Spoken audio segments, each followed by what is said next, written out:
Thank you, Enrique. So as Enrique mentioned, I'm Madison, and welcome to our second ever Startup Grind Fort Lauderdale event. We're so excited to have Andre Mello here today at Broward College Innovation Hub. Andre is originally from Rio de Janeiro, and he's started 3 companies so far, but also while continuing to be a civil engineer.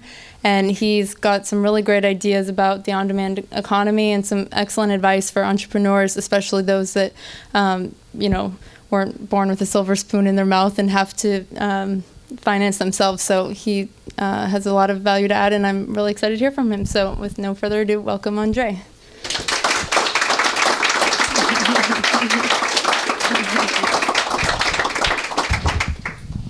Hello, everybody. So why don't you just start by telling everyone a little bit about yourself and when you decided you wanted to be an entrepreneur? Sure. So, as Madison said, I'm a professional engineer. I've been working in the field for about 15 years. And, my mid-20s, I probably decided that climbing the corporate ladder was not for me. Something that I just didn't see myself really dedicating myself to. And that, so slowly I started not necessarily coming to the conclusion that I wanted to be an entrepreneur, but slowly I started moving in that direction, and a lot of the choices I made ended up pushing me in the direction. And so I've started 3 different companies. I have my own engineering consulting company. I tried a social network for volleyball players back in the 2000s, and that failed pretty quickly.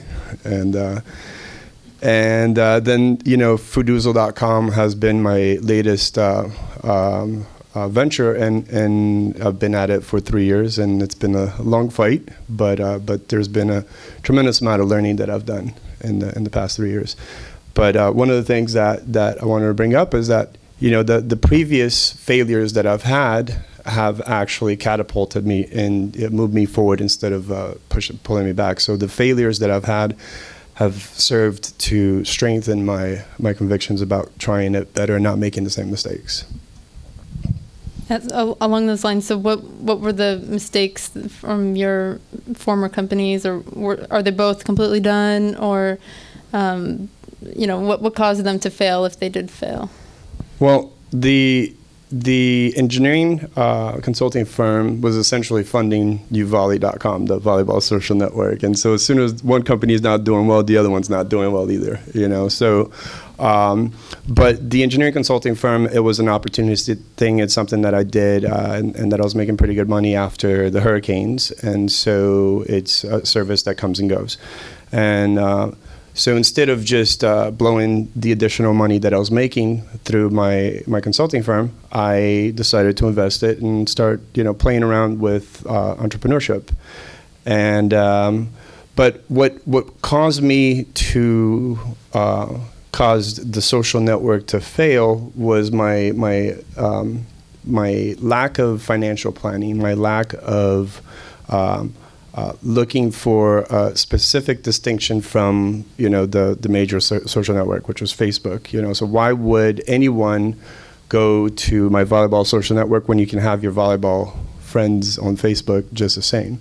So there wasn't that distinction, and there wasn't that financial planning to sustain the business aside from the revenues that I was making from my other company. So those are valuable lessons that once you close down business and you reflect on those mistakes that I make, and have really enabled me to plan a lot better on my next venture. So what have you done differently in the next venture? And maybe you could also start by telling everyone a little bit about Foodoozle, how the idea came about, and how you're financing it and everything. Absolutely. So Foodoozle, I guess I'll start talking about what Foodoozle is, and essentially is an on-demand delivery of restaurant food. So instead of having to call restaurants or having only a handful of restaurants that you can choose from, our platform allows you to order online from any participating restaurant. And so in Boca Raton, for example, instead of 6-7 restaurants around your neighborhood, you can order from 50.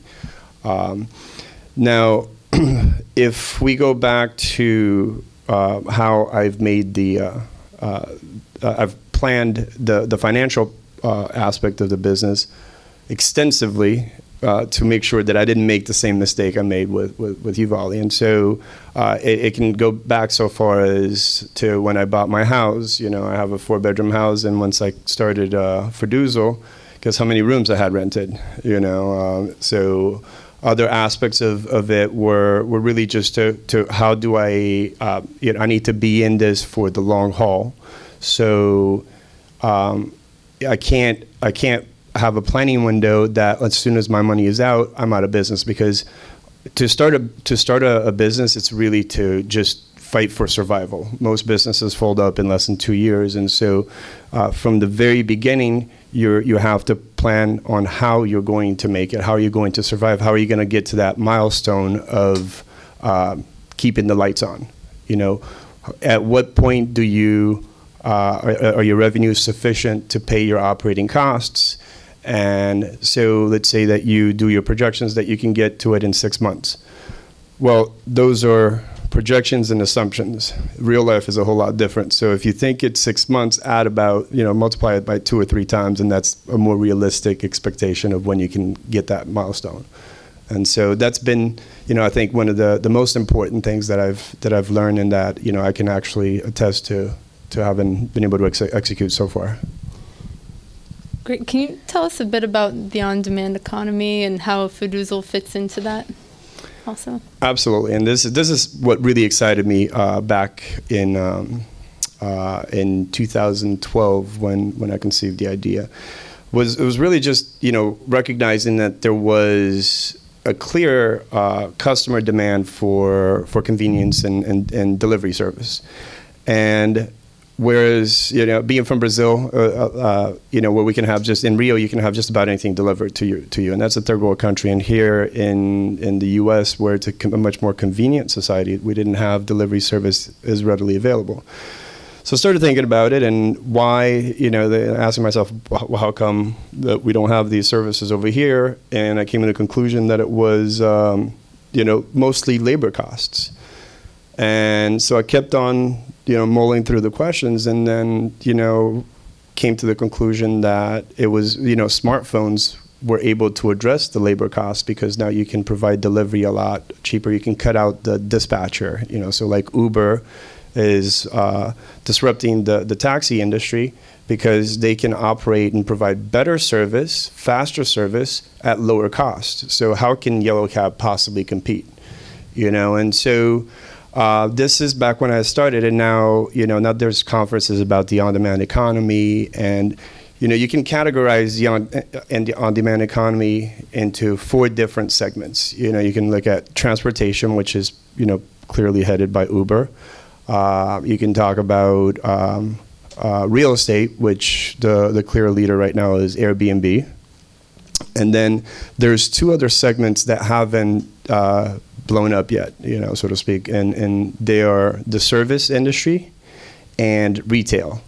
And so while I'm saying that it hasn't gone yet, it's already happening, but there hasn't been an explosion of it. And those are the next ones that I predict, or that I think a lot of smart people, investors out there, are banking their money that it will. Since the, so to speak, beginning of the on-demand economy, which is around 2010, there's been almost $10 billion of investment from venture capitalists around the world. And that amount of investment has been increasing year over year. So last year, I think there was $4.3 billion that VCs invested in on-demand startups.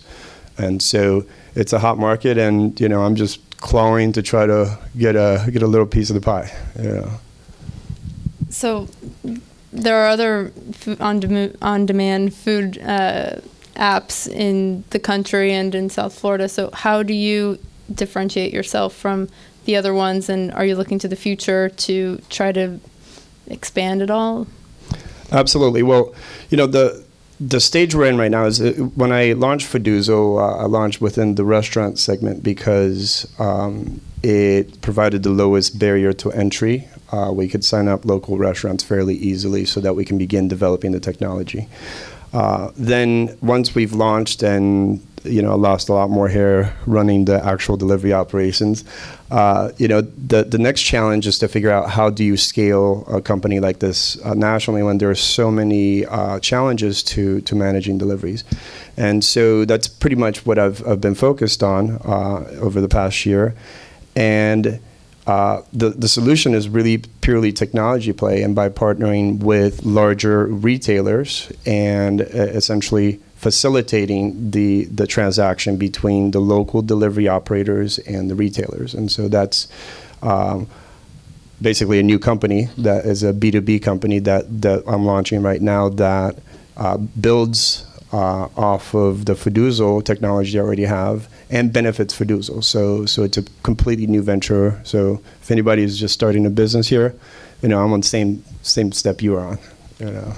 So you say retail. What kinds of stuff can you get? Can you order a hat or scissors or pretty much. I mean, retail is such a giant market that anything you can imagine that you can need on a day basis. So our focus right now is on more essentials. We started with food because people eat every day.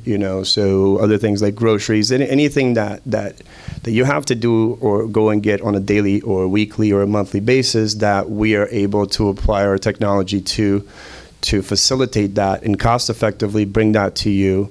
That's an opportunity there. And so there's a lot of other new companies that are vying, and what you have to do is just pick a niche and go for it. And then once you're successful in one specific niche, you can expand into other areas of retail. So what's your niche? Well, I don't want to talk too much about it. Sorry. Getting a little too invasive. But it's just retail in general. I think we're going to focus on essentials and things that, obviously a bigger objective is to get into grocery delivery, but that has a number of other logistical challenges with it also. So, be it, pharmacy, retail, Home Depot, anything that we really can get a hold on. And we're working with a couple of leads right now that can possibly get us some deals. And so how do you compete with somebody like Amazon.com, where people can order things and they come, a day or some? I think they're developing something where they can arrive that day, even in an hour. Right. Yeah. How do you compete with someone like that that's well established? Well, that's a tough question right there, right? But how do you compete with a monster? No, I'm just kidding. No, absolutely. I don't know that I have the full solution. I don't know that I have the right solution, but I believe that the only way that you can compete with a monster is through partnerships. And so one of the basic principles of my company has been one of partnering. And so if we're partnering with multiple retailers, different types of retailers, we're not going to, be working with retailers that are in direct competition with each other. But if we have a group of retailers that have their own buying power, their own marketing power, and their own market share, and they in fact need to defend against Amazon, because if they don't have a solution, an on-demand solution, an e-commerce solution that can put up a fight against Amazon, they're going to lose market share. And so that's really our approach. That's how I believe that we can help them defend their market share and help local operators get a piece of the action. Sounds very smart. Well, it takes. We'll see in a couple of years if we can implement it. So, what advice would you have for somebody thinking about starting their own company? Well, think very hard before you start. It's something that is exhilarating. It's something that is extremely difficult. It's something that pushes every boundary that you have, and in some ways, I'm still asking how I'm still here today. But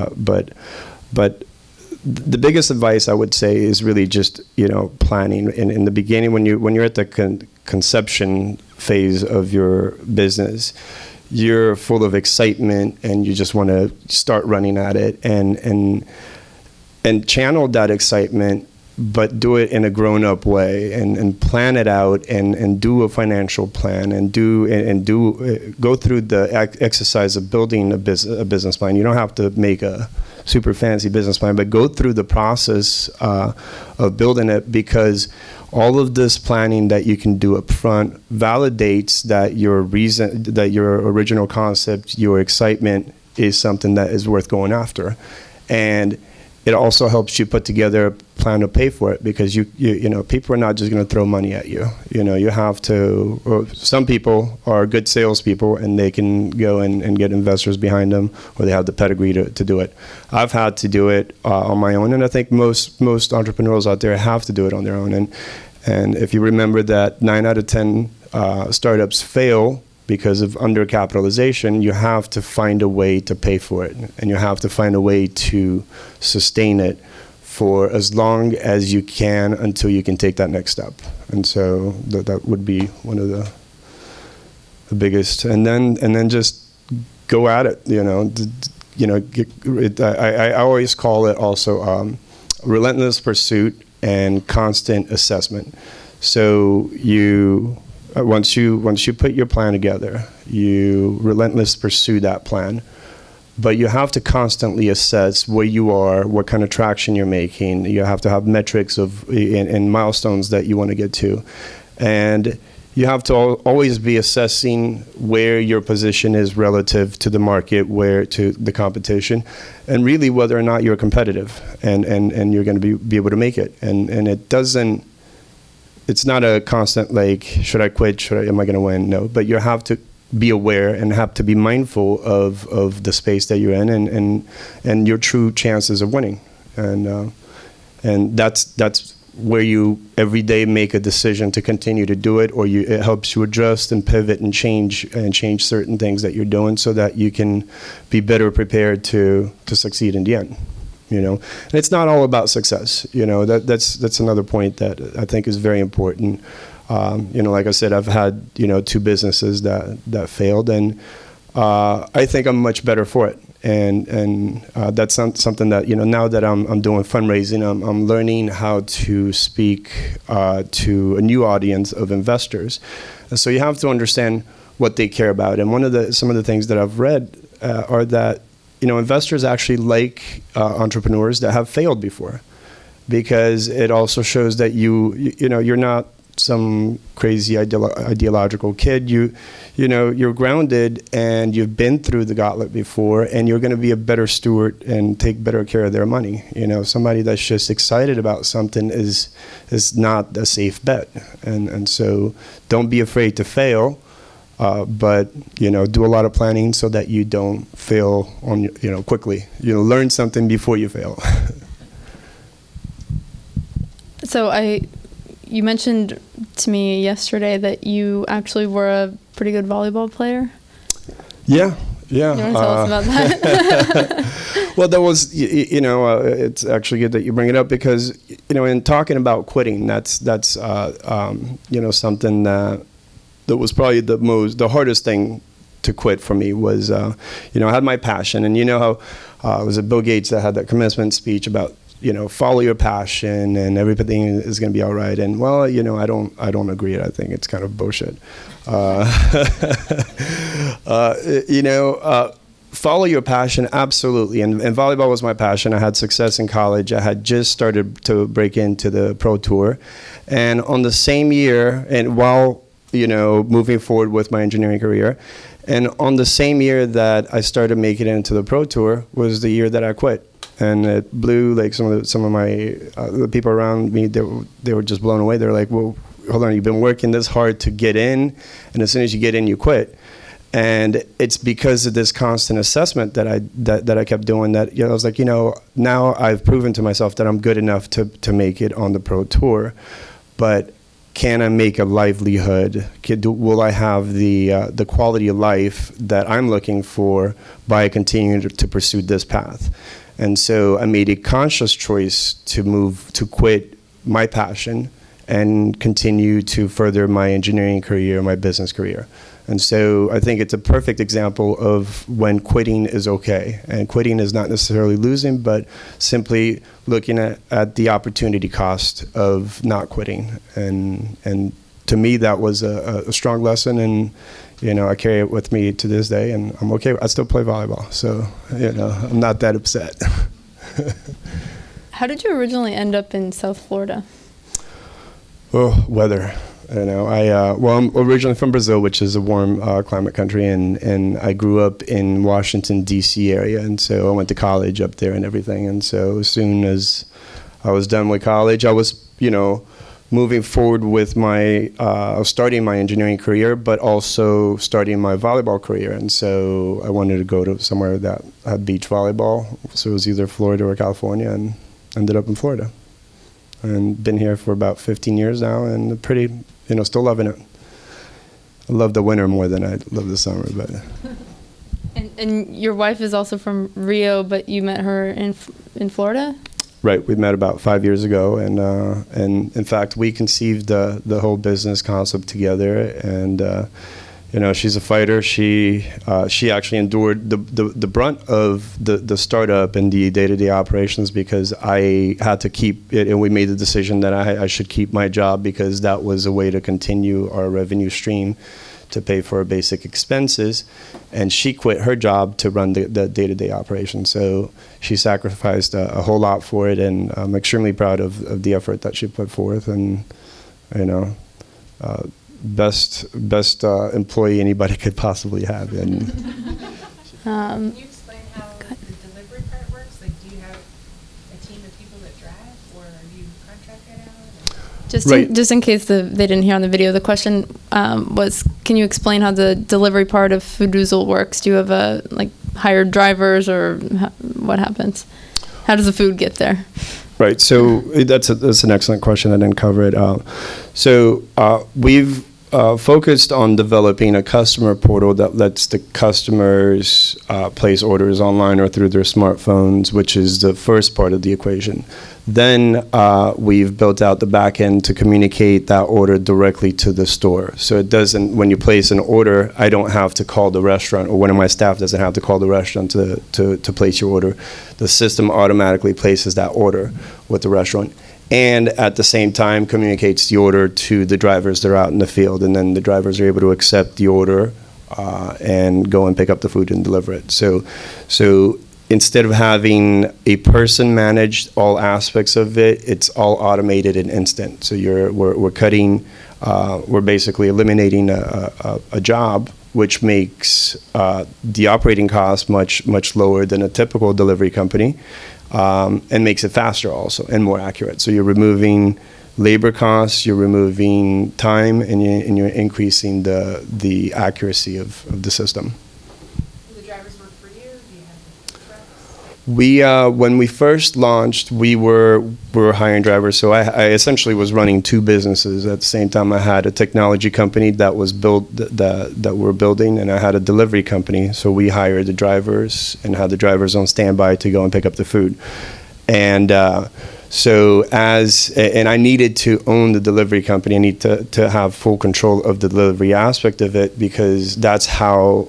It's through those pains, the pain points of the delivery process, that I could build a technology to address that local operator's need.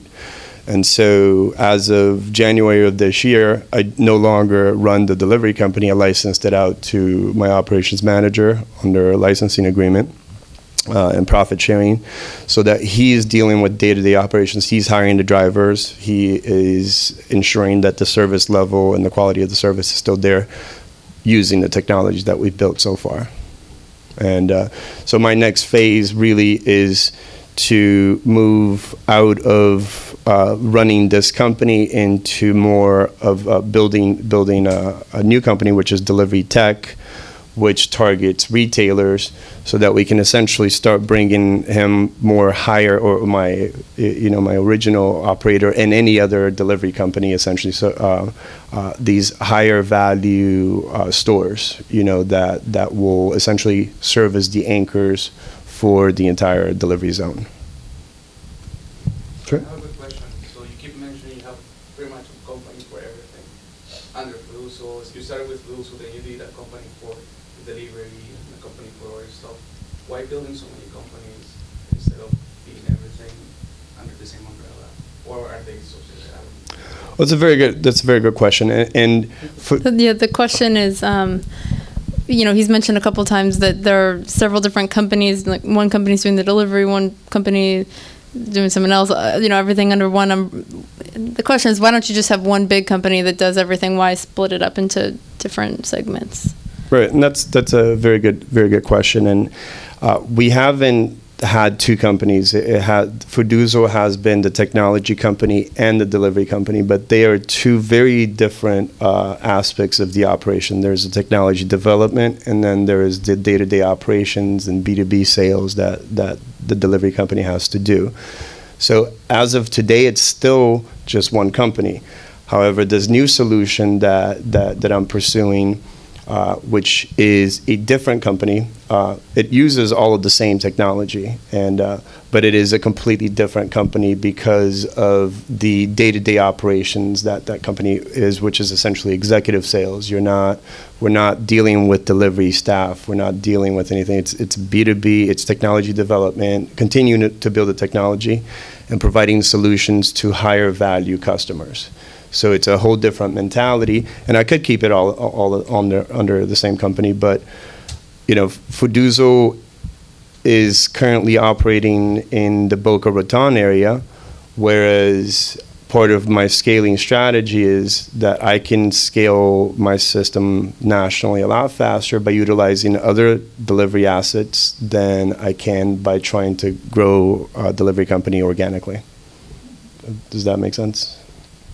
Was there a legal reason to that, or was it more of The question is, was there? Sorry. It's purely it's a scalability. It's a question of scalability. If for you to think about how hard it is to manage 10 people, right? How hard is it to manage 20, 100, 1,000? And so there's a level, there's a limited scope that you can manage. Individually, while the technology platform manages, can manage an infinite number of people. So from a corporate structure point of view, it didn't make sense at this point to keep everything together as one. Down the road, it might change, but sure. I started noticing with a lot of entrepreneurs that they might have that one great idea, and they think that as soon as they implement it, then it's basically they can sit back and wait. But I also see that as a big, sort of failure, I guess, on their part, because I see that so many industries are changing nowadays so rapidly that, just having that one great idea is not all, that it has to be. But have you already started planning on, where you're going to take all your projects next? Because, to sort of evolve with changing times? So the question is, how does an individual with one great idea compete against established companies that have so much more capacity to develop many different ideas at a time? And so the question was, what is Andre doing to look into the future to try to compete and get ahead of people that are already thinking about the next step? It's a great question also, and I think that the step or the phase that I'm in right now is exactly that, because my great idea 3 years ago has a lot of problems with it. There's a lot of challenges involved in the delivery service and in the actual, from scaling to marketing, et cetera, et cetera. And so what the pivot that I've made and the new solution that I am pursuing with retailers is essentially taking lessons learned from the last 3 years and the challenges of this specific model and enhancing them or being able to address a lot of the problems with this model. While this model is still valid, we're going to pursue, and it goes back to the question about different companies, because it is a different company, but it is a pivot to try to address the additional shortcomings of the first company. Does that make sense? Go ahead. As an entrepreneur, like what kind of steps do you take in your mind to decide, should I create this myself or should I use something that's on the market and integrate it? For instance, with your delivery part, did you create that whole software for the delivery, or did you use like one of those optimization dispatching delivery, which I've seen before online, where you can literally see, oh, this person is closest, I'm going to send them, or, you know, and you know when they rolled up their truck door and when there's all of that. But as an entrepreneur, when do you decide I'm going to make it myself or just use somebody else's and integrate? So the question is, as an entrepreneur, how do you decide whether you're going to make something yourself to implement your idea, or just find someone that's doing something similar and integrate that existing platform into solving your problem?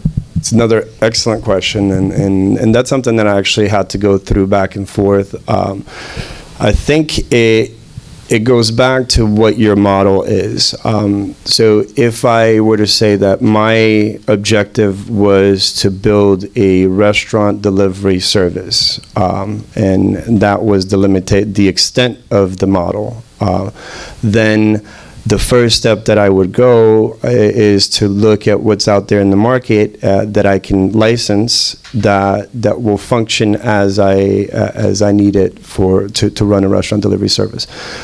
So if you have a very clearly delineated niche that you're going for, and there is a software solution that already does that, then you just license it and start your business. But then you're not really a technology company either, because you're using off-the-shelf software, which is not scalable. I mean, you can scale it, but you're paying additional for every, the scale that you reach. And for me, I decided that I had to go custom development from scratch, because I knew that there was going to be a lot of modifications that we needed to make, and I wanted to have a technology platform that I could build from scratch instead of having to rely on third-party providers. So to have that flexibility and that control made me go with custom development, which, of course, there's a whole lot of drawbacks to that, because it's much more expensive, much more time consuming, and there's a lot more risk. But it also gives me a lot more flexibility. I was going to ask you about it wasn't a lean startup, so obviously because you paid for it a lot. But, so the follow-up question is this: how do you resource the technology getting it built? I was going to ask the same question. Yeah, how do you resource technology getting it built? Do you hire programmers, or do you hire a third-party company, or how do you get it done? Well, it's all been outsourcing. Now, that's an excellent question. I wish I had a good answer for it, because it's a perpetual challenge. So I've actually been lucky enough to have found a few good developers in South Florida. I've tried to go overseas. I've tried to go to India, Ukraine, with small projects, and fallen flat on my face on a number of them. But you have to constantly be on the lookout for people that might be able to give you quality product that meets the specifications, that works within your existing platform and framework. And sometimes you just you can do all of the due diligence up front and research you can. You have to kind of go with a gut feeling and say, here, let me give this person a small project and see how successful they are at implementing it within your infrastructure. And if they do a good job, then you can scale. Then you can start giving them more work. Well, are you a techie? You're a civil engineer. I am. I'm a civil engineer, so I'm a project manager, and so I'm not a programmer. So how do you know who's good then? Well, that's how I've made a lot of mistakes. And the question was, how do you know who's good? So. Well, once you know about functionality, and the architect of my software is actually pretty good. He's just not very good at delivering things on time. But he knows this. No, I mean, But it's one of the challenges of technology development. You never there's I think rarely ever do technology projects get turned over on time. So regardless of how much resources you have, even Windows. I have gone through. I've tried multiple different forms of hiring and hiring within and through networks, and to be honest, I don't have a solution for it, and we just keep going back to the ones that have done good work for you, and the ones that do bad work for you don't work with again, and you just kind of say lost effort, wasted money and time. So you're a tech company, and if you're a tech company, typically you would want to have a tech co-founder, right? Right. Theoretically. Mm-hmm. So how come you didn't bring on a tech co-founder? The question is, why did you decide not to bring on a tech co-founder? Well, I did originally have a co-founder, and then we almost ended up in litigation. And that company, actually, the original company that I hired to develop the platform for non-performance and blowing a bunch of deadlines and a number of other issues, we almost ended up in litigation, and the company has since gone defunct. And so I did start out with a tech co-founder, and then almost took him to court and ended up actually hiring back the main architect that, even though it violated our contract, my contract with that company. But I'm like, sue me, because I'm about to sue you anyway. So let's have it out in court, or we can just call it a day. And I take your programmer, and you took a bunch of my money. So that's how things went. So I'm actively looking for a new tech co-founder. Sure. Early days, did you use or did you intend to use like an incubator or any kind of support group? Would that have accelerated or helped you? The question is, sorry, my throat made a weird noise.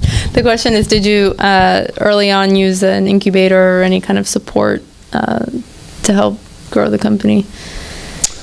No, and actually, I wish I did. I think it would have been extremely helpful. And to be honest, I wasn't aware of many incubators in the area, and I was really more, it's part of that excitement thing. I was so excited with my concept that I was just moving forward within the means that I knew how to move forward, and that was from engineering and project management, sourcing, contracting, and and so I wasn't aware of incubators, and now I've gotten more involved with some of the mentors and incubators in the area, and it has been tremendously valuable in so many different ways that I wish I had, and I would recommend that anybody that's coming up with a new startup, try to look for resources, because that's when you're starting a new business, you need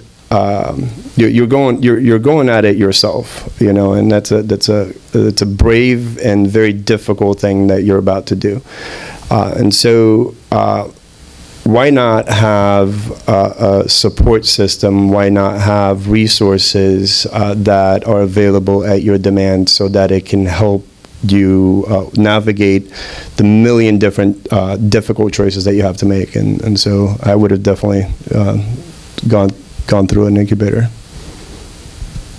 Sorry, so when you started, did you do some sort of minimum viable product type of validation before you actually started building or scaling? The question is, when you started, did you do some kind of minimum viable product validation before you started scaling? Well, Fiduzo is essentially my minimum viable product, and the validation that we've, and that's, the other reason that I'm 3 years down. I have a minimally viable product, and about $650,000 worth of sales, and it essentially validates the on-demand platform. So. This is really the starting point, whereas in many other companies or startups, you do your minimum viable product early on, and it's taken me 3 years to do it. But then again, I'm building a platform that has a much bigger potential, and so it's a little bit more complicated, or at least, I thought it was. But yeah. Any advice for startups as it relates to pretty much your largest line item generally is your expenses are usually your employees. So how do you decide whether you farm stuff out, 1099 them, if you actually hire employees? And a step further than that is if you do end up getting VC money, how to kind of decide how much of your soul you're willing to kind of give away. So the question was about controlling expenses, particularly payroll, since that's usually one of the biggest ones for startups. How do you decide whether you're going to 1099 somebody, hire them as an independent contractor, or W-2 them, bring them on full time? And the second part of the question was about VC money. How do you decide how much of your soul you want to give away? Hopefully, you would find the right VC and not have to. But how much of the company would you want to give up? Yeah. Well, the first part of the answer is easy. I'm a biased answer to it. I'd say outsource it all, because from a business owner's perspective, you're saving a lot of money. You don't have payroll taxes. There's a host of expenses associated with a full-time employee that a 1099, an independent contractor, doesn't bring to the table. The laws are kind of gray around the types of work that can be considered freelance or independent contract labor work, and so you have to be careful about the types of work that you're farming out that way. But I believe that the whole on-demand economy is around this principle of freelancing, and it's not. I'm not talking about on-demand Uber, but the ability to connect a service provider that has a specific need, that has a specific service that a buyer or another business has a need to. It needs something fulfilled, and so if you connect those two and you're able to hire a quality freelance worker that does just as good a work at, or better than a normal employee, then why would you ever hire an employee? Great. And I guess the second part of the question is really more of a dance, because it gets into evaluation, and essentially you have to demonstrate the value of the company, which a lot of it has to do with your revenues, but also with the market, and there's a number of different factors. There isn't a specific science to it, but it's a negotiation. So it all is based on the ultimate valuation that you and your investors agree is a fair value, and then however much money you're raising. Based on that valuation is how much you're going to give up, and it depends on how bad you need the money, or how much value the investors see in what you have. And so far, you're entirely self-funded, right through your salary and everything. Right. So it was an easy negotiation with myself. Yeah, she was the hard sell there. All right, well, I guess we'll wrap up here. But if anyone, those are some great questions from the audience. Thank you so much. If you want to come up and ask Andre any more questions, feel free. And thank you so much for coming. All right, thank you.